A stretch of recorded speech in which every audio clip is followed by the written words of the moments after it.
From day one, like I was instantly attracted to just his drive.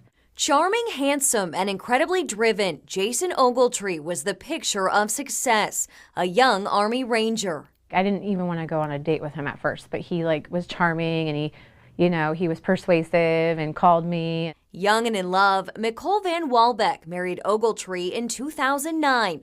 But when he returned from Afghanistan in 2012, she says he came home a different man. His impulse control stopped. He would see something would bother him, and instantly he would blow up. Angry and violent, Ogletree threw his wife out of the house when she was 8 months pregnant with their daughter. He's threatened to kill me, things that the old Jason would never have done. Not one, but 2 IED bombs blew up near Ogletree in Afghanistan, causing catastrophic injuries to his brain.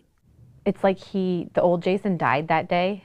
Since then, a long rap sheet, arrest after arrest. The most recent this past week when Ogletree allegedly led Urbandale police on a chase. His mugshot all over the news. It was 100% true, but my heart just sank because they were missing the biggest factor of this, which is that this was an Army veteran, an Army Ranger with 2 Purple Hearts. Of all people, Van Walbeck says she should hate her ex-husband.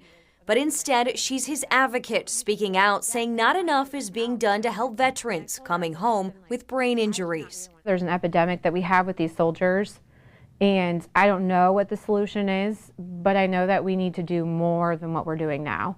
That's why researchers in Boston are hard at work. KCCI visited the renowned Dr. Ann McKee in 2016.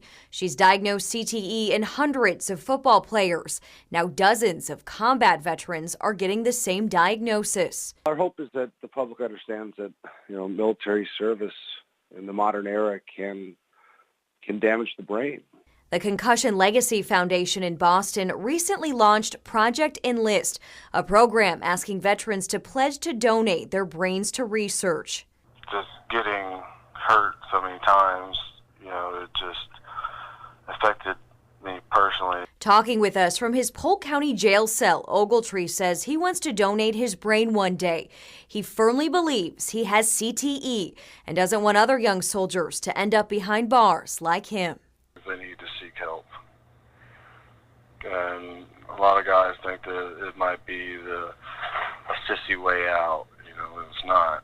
Van Walbeck now hopes research, awareness, and a better understanding will have an impact down the road. Really just paying attention to those symptoms and recognizing that they could be symptoms of a brain injury and making sure that they're getting the tools immediately and not giving up on them.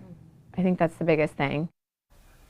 CTE cannot be diagnosed in a living person, but researchers hope years from now that will change. If you or someone you know is interested in Project Enlist, we have a link on our KCCI mobile app.